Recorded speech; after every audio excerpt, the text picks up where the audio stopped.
Welcome. I'm your host, Paula Scatoloni, the founder of Transformative Harmonics, a podcast that offers listeners a synthesis of ancient wisdom and modern science. Welcome back to Transformative Harmonics podcast. I'm Paula Scatoloni. I'm glad you've joined me today for another episode. We'll start by inviting you again to find, if you haven't, a spot to settle down and allow yourself to have this conversation that I'm going to offer wash over you, and so you can ingest what parts of it might resonate for you, and allow the things that may not land to have a place sitting next to you or on the shelf.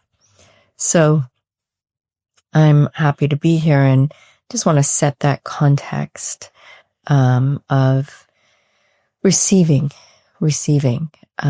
together and coming into a relationship with one another as part of this podcast.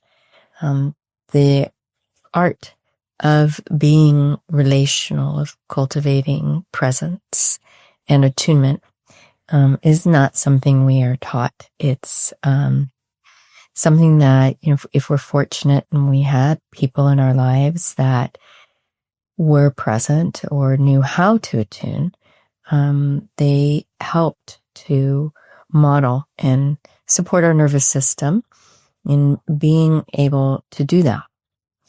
But many of us did not have that. And so the idea of slowing down, putting things down, bringing our awareness into the moment,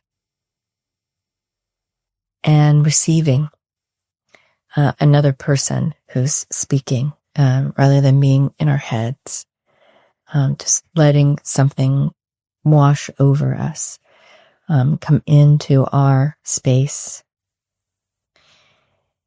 is, I think, one of the challenges that many people have in the world right now. And there's many people who do not feel like there is a space for being received in whatever they are sharing or saying, whether that is something positive or something challenging. And so in this podcast and in my work, we are learning how to be in relationship. So we'll start that here with each other, to slow down, maybe feel your feet on the ground and the support that's behind you and underneath you, in the chair or the couch or the car seat if you are driving. But certainly it's nice to not multitask during this type of podcast if possible. So today I'm going to begin by talking about psychology, a little bit more psychology. Last time we met, I spoke about frequency, and frequency can have to do with sound, and we're certainly going to be talking about that on this show. But frequency is also something we can talk about and think about psychologically. And one of the ways that I teach about frequency in psychological terms, psychology terms, is through body-mind centering, body-brain bridge, Cohen's work. So I'm going to start to offer some pieces of that to bring you along as well. The first is probably the easiest place to start, this idea that we are kind of like computers. We have these programs inside of us, this operating system that is built in. It's built into our neurological platform. It's built into our physiology. What this system does is it supports us in being able to move towards things that are safe and move away from things that are threatening. So we might have thought of this as our system of response, our nervous system, in terms of fight, flight, or freeze. It's also our relational system, the system that allows us to connect with others. And all of this is intertwined together, and it works together to support homeostasis in the physiology and in the body, but also allows us to continue to be and use relationships as an aspect of health and well-being. And so our nervous systems and our capacity to move towards things that are safe and resonant and move away from things that are threatening is shaped by a lot of different things. Sometimes it's our early neurological platform that, we come in with. That certainly is a piece of it. And then our early experiences in life and our environment, things on the outside, also shape our nervous system and how we respond and experience stress and threat. And all of that is continues to develop throughout life and is either supported by our environment, what's on the outside, but also it's very informed, once that platform's created inside. For example, if we've had difficult early experiences in the first year of life or in our early years of life, it can set up a pattern or conditioning in which we experience the world as threatening. And it can color our perception of how we experience the world outside. And the world outside can influence inside. So it's bidirectional. And one of the ways that I like to talk about this is in terms of these developmental movements. This idea that we have these relational movement patterns that are also built into our neurological structures and are tied to our reflexes in the first year of life. And they support our capacity for the movements of yielding. And that has to do with our experience of safety in relationship, our sense of belonging. The movement of push, which has to do with our capacity for inner clarity and embodiment. The movement of reach, which has to do with our capacity to effectively be able to move from self out into the world, to connect with something else outside of us to meet our needs. And the movement of pull and hold, which come together, and they have to do with our capacity to, once our needs have been met, to be able to be impacted by what is outside of us, as much to do with our relationship with intimacy. So today we will touch on yield, and I like to also thread this through some of the language that many of the people who I teach are already infused in, and that's the language of somatics. So yielding is something that we have all kinds of ways right now that we're learning about the nervous system and nervous system health and relationality. And sometimes you might hear people talk about words like settling, softening, allowing, receptivity.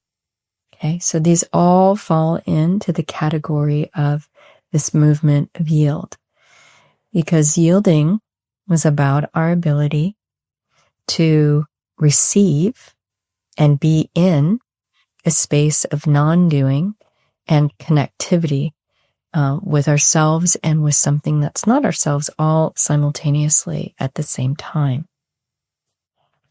So I also like to think about yield as our capacity to allow ourselves to soften, accept, and be with whatever is happening, and to hold space for that, to allow ourselves to be influenced by whatever is happening. And so it's It's about consciousness and presence. In the yield, when we're in our yield, there's a slowing down of time and a sense of spaciousness. I might even use the phrase, there's plenty of time and there's plenty of space to remind myself to stay in the state of yield. In the state of yield, I can access more clarity about what might be my truth inside, or come up with a creative idea to solve a problem. I can certainly access more compassion and patience and kindness for others. So it's a state of being. The challenge in our world right now is we are very much influenced and supported to be human doings and to move through the world at such a pace that we're not stopping and being with what's right in front of us a lot of the time. And so I do think it's challenging, and we can cultivate the pathways so that we have more access to this ability to be present, to notice, to create space for ourselves and for those around us or whom we're in relationship with. When we're in yield, we can listen to what someone has to say, even if what they have to say is difficult. And so in yield, it supports relational connection. Okay. How do we know when we're in yield and when we're not in yield? Well, we can pick up on it in our voice tone. Okay. So we're broadcasting our nervous system all the time. So if our voice tone is oriented towards threat, which is not a state of yield, okay, it's a state of hypervigilance and doing. If we're in our yield, it's more correlated with safety. And so our voice tone and our pacing might be different. Our inflection might be slower or softer. We may have some space between the words that we are sharing or speaking. And we're listening inside at the same time as being in relationship with the person across or the thing across from us. So there's this simultaneous interaction. We also may have behaviors may look different. We may move through the world slower. We may be able to pivot a little bit more easily when something occurs, or not react as quickly. Okay? Or if we have a reaction, we might be able to feel the reaction and talk about it or be with it while we're feeling it. So it's a state of presence. Okay? It's a state of embodiment. It's one of all these movements support embodiment. Ultimately, the yielding is about our sense of belonging, fundamental sense of feeling supported on the outside and feeling like we belong. Now, that might not be the story for many of you listening. I think fundamentally, we're all looking for that sense of belonging, whether it's in our family, in our social networks, in our place in the world, right? It can be tied to, these questions of, where do I fit in and why am I here? And what are my gifts and how am I going to contribute to the world? All of that. And And so this interaction between the inside and the outside and the yield is all taking place kind of behind the scenes as we move through our daily lives, where you can see the complexity and the layers of it. When we are oriented in threat and doing, it is not supporting the yield. And many of us have nervous systems that are geared towards threat. We're running on systems of threat. So we're quick to respond. We don't leave space for others. We may talk over people. We may feel like we're in a rush all the time. We may feel contraction in our bodies or in our nervous systems when something happens around us. We may not be able to sleep and may worry a lot. Okay. So all of that is telling you something about your relationship with the yield and your capacity to find that movement. So what I like to do in my programming, first is to talk about sound certainly is one of the pathways that I use to cultivate more of that.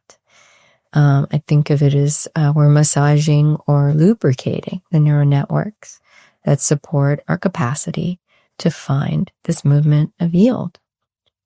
And we need help. We need all kinds of help. And sound is one of those pathways that can help right now. But certainly there's many other things as well. We also can just begin to cultivate some real basic understanding of the nervous system and how it speaks to us, and the things that might create more opportunities for us to find this yielding movement. So how we move throughout our day and the pace at which we move is often a place we can start. And one of the methods that I like to offer people is that every time you transition from one place to another, whether it's opening the door to sit in your car or walking into your office and sitting down for the first time in the chair, or moving from the kitchen to the couch at the end of the day, these are all reset points. They're all moments in time where you can slow down and you can orient to what's behind you and what's underneath you. And with that, what I'm inviting you to do is to draw your attention to the concept of support. Now, this is very practical. It's very somatic. It's like, well, okay, there's a floor underneath me and there's a couch behind me or a pillow underneath my hips. And I can feel that physically. But what happens when I think about that as support? And what happens when I invite my body and my nervous system to notice support? And what happens when I think about the fact that this chair, this couch, or this floor isn't asking anything of me? It's just supporting me. And can I bring my awareness to that? Even just 1%. Now, that might be a lot to think about in the times that you're transitioning. But I offer it as a small and short somatic tool that may begin to teach your neural network, your neural pathways, to orient more towards where the support is, rather than moving through the world very quickly as if there's no support there. And that's really what a lot of us do. So we're breaking things down at a very, very fundamental level, very somatic level, to offer you a couple practical ways to engage with your nervous system, but also your psychology at the same time. The other offer that I'd like to give you today is the concept of resourcing. Now, this is Transformative Harmonics 101, which is based on Somatic Experiencing 101, and many other methods that understand the phenomenon of expansion and contraction. And this idea that when something is contracted, so we can think of contraction like tension or stress or areas of stuckness, and we bring in a different frequency, it's something that's not contracted, into that space with mindfulness, that there's a shift that begins to occur between the thing that is contracted and the thing that is not, that supports a movement and a change in the system. Okay? So we're bringing in something to meet and come into relationship with what is already there. So resourcing is this idea that there are, even if everything is contracted and stuck, and where the pain is, where the suffering is inside of us, the resources are where things are okay, where things are not stuck, where there's an opportunity for something that is healing, right? To come into these places of stuckness. So I think of resources and want to invite you to find a spot in the body where the first way we'll do this is where there's neutrality, or where there is no contraction. There's no area of discomfort. So first, just bringing your awareness, even if it's your small toe, to the body itself. And taking a moment to just notice what you're aware of. You bring your awareness to the body.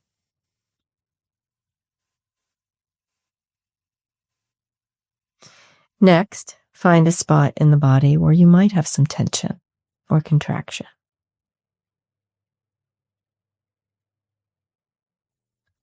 Maybe it's in your shoulders. Maybe it's the lower back.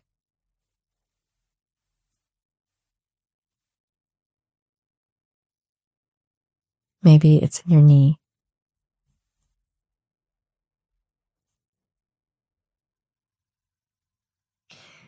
And now give yourself a moment to simply move back and forth between the place where you felt, where you feel the pain or contraction,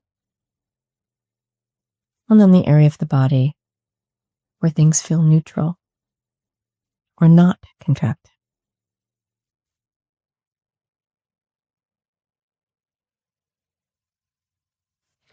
And as you do this, notice if anything begins to shift inside. In this way, we're using mindfulness and sensations together to influence change in your physiology.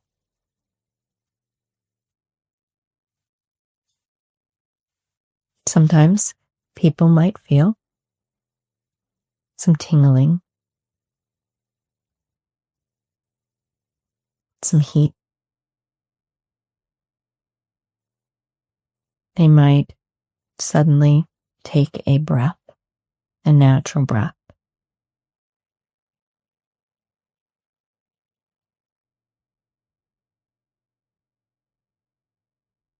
These are ways that the physiology speaks to us. They may have a tear that just runs down, or some watering in the eyes. Okay. So that's one very simple Somatic Experiencing 101 tool. But resourcing can also be cultivating a memory of a time in your life where you felt connected to yourself. And so there may be a period when you were growing up, or, even more recently, where you engaged in an activity that really helped you to feel connected. Maybe it was a hobby you had. Maybe it was something you're really good at. Maybe it was just something really fun. And if you bring your mind's eye to that memory and hang out with it for a moment, you can light up the neural networks that's very similar to when that experience actually took place. In fact, the research shows that this can even be more potent than going back into the experience itself in real time. So when we cultivate and go back to these moments in time, and we stay with them with mindfulness, we notice in the body, what's happening in the body? Where am I feeling this? And we keep that presence and curiosity. We'll notice that we might be able to feel a shift. For example, we might be able to feel a sense of warmth starting to happen in the body, or a sense of movement of some kind from the inside. We might start to feel an emotion or a wave move through us.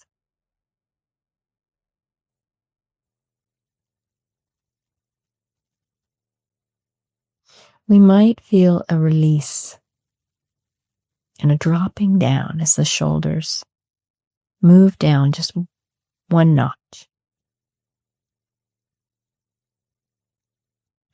So finding a resource and bringing that resource into the body and lighting it up can shift the physiology and the nervous system towards yielding in a way that doesn't require us to think our way there. It's using the body to support us in finding this movement in the state more easily. The last offering that I'll give you that I often use in my groups is the concept that there is plenty of space and there's plenty of time. And this is often very tied to the trauma physiology or the stress response physiology. The lack of time, the lack of space, and the lack of support being some of the primary reasons that we develop stuck patterns and aren't able to process things in the first place. So even if it doesn't feel true to you, it is an interesting practice to start to teach yourself and remind yourself this idea that in this moment, right, with myself, in this moment, there is plenty of time and there is plenty of space. So what we're doing with this is we're using the frequency of these words to shift the physiology. So let yourself do that for just a moment and see what happens. Sometimes we may have parts of ourselves that jump in and say, well, that's not true. And those are a frequency. Those are certainly a frequency, and we can notice them, notice those parts, thank them, befriend them, and then simply make that statement again. And it is very much a retraining or reshaping. These things don't shift overnight. They take time, consistency, and predictability. So that is the last thing that I will leave you with to consider, is that every moment, every day, we have a opportunity to tune in to our frequency. If we notice ourselves in the frequency of threat, talking fast, maybe feeling aggressive or defensive, if we notice ourselves worried and spinning out on something, if we have trouble sleeping, the body just won't quiet down.